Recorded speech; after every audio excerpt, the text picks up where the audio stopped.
महाराष्ट्रातील तमाम लाडक्या बहिणींचं आपल्या नव्या व्हिडिओमध्ये हार्दिक स्वागत. तर हा व्हिडिओ शेवटपर्यंत नक्की बघा, कारण आज मी तुम्हाला सांगणार आहे लाडकी बहीण योजनेचा नोव्हेंबरचा हप्ता नेमका का थांबला आहे. तर सध्या लाडकी बहीण योजनेचा नोव्हेंबर महिन्याचा हप्ता हा सध्या थांबलेला आहे.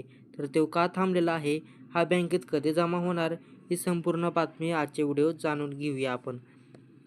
तर बघा, पैसा नक्की कधी खात्यात येणार, ई-के-वाय-सी न केल्याने तुमचं नाव वजा होईल का, आणि सरकारकडून कोणती नवीन तारीख जाहीर झाली आहे ही पैसे देण्याची.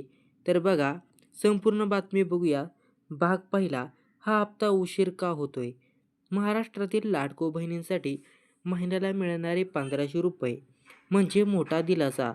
घर खर्च, मुलांचे शिक्षण व किराणा या छोट्याशा मदतीने कित्येक जणांना मदत मिळाली की या 1500 रुपयांमुळे बहिणींना 1500 रुपये महिन्याला त्यांच्या खात्यामध्ये जमा होत असतात. पण आता सध्या पाहिलं तर नोव्हेंबर महिन्याचा हा महिना संपला तरी पैसा आला नाही. त्यामुळे बहिणींच्या मनात नैसर्गिकच काळजी झालेली आहे. यावेळी नक्की हप्त्याला उशीर का झाला आहे, हप्ता नक्की कधी खात्यात जमा होणार आहे, आणि काहींना तर वाटतं तर आपलं नाव काढलं तर नाही ना. तर ही संपूर्ण बातमी जाणून घेऊया आजच्या व्हिडिओमध्ये. तर तुम्ही चॅनलला सबस्क्राईब केलं असेल तर सबस्क्राईब करा. त्यामुळे तुम्हाला नवीन नवीन योजनेचे अपडेट्स सर्वप्रथम तुमच्या मोबाईलवर पाहायला मिळतील. त्यामुळे सबस्क्राईब करा. आता हे प्रश्न प्रत्येकाला पडत आहेत की हप्ता जमा होणार, पण का जमा होत नाही, याचं मुख्य कारण म्हणजे राज्यातील स्थानिक स्वराज्य संस्थांच्या निवडणुका.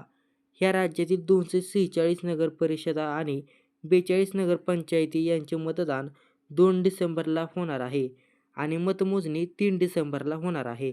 म्हणजेच पाहिलं तर आज 1 डिसेंबर आहे, उद्या 2 डिसेंबरला मतदान होणार आहे आणि 3 डिसेंबरला ही मतमोजणी ही होणार आहे.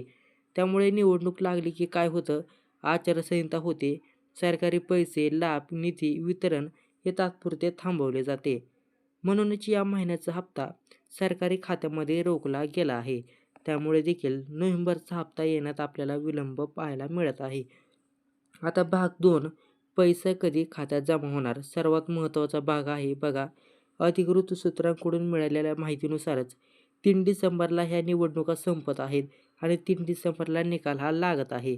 त्यामुळेच 4 डिसेंबर 2025 मतमोजणीच्या दुसऱ्या दिवशी पासूनच हप्ता जमा होण्याची दाट शक्यता आहे. 3 डिसेंबरला ह्या निवडणुका झाल्यानंतरनं 4 डिसेंबरला आपल्याला हप्ता जमा होण्याची शक्यताही वर्तवण्यात येत आहे. आता मागील काही महिन्याचा पॅटर्न पाहिला तर हप्ता महिन्याच्या पहिल्या आठवड्यातच मिळतो. म्हणजे समजा ऑक्टोबरचा महिना चालू असेल तर ऑक्टोबरच्या पहिल्या आठवड्यातच हा हप्ता जमा होतो. पण सध्या निवडणुकीच्या यामुळे हप्ता येण्यास विलंब होत आहे. म्हणूनच काळजी करू नका.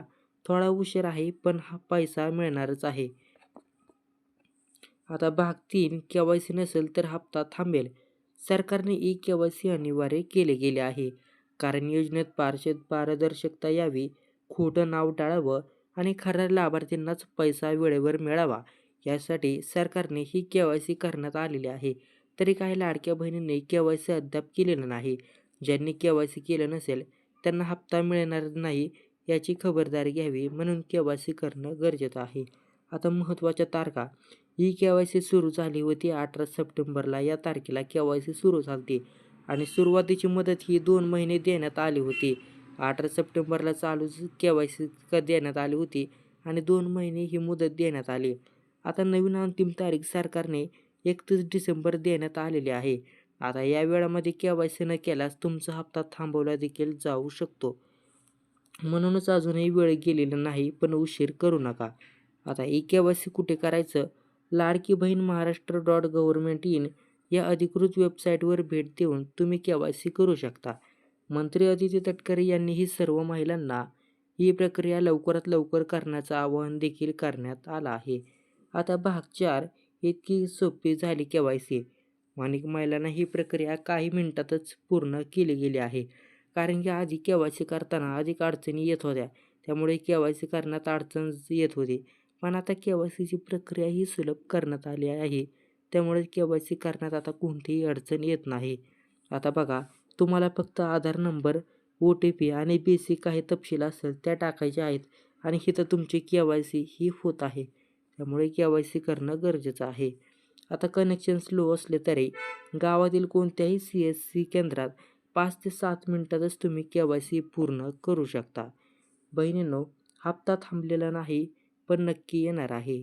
आचारसंहिता संपेपर्यंत थोडा संयम ठेवा आणि सर्वात महत्त्वाचं 31 डिसेंबरच्या आत ही KYC पूर्ण करा, ज्यामुळे तुम्हाला नोव्हेंबरचा हप्ता देखील मिळेल.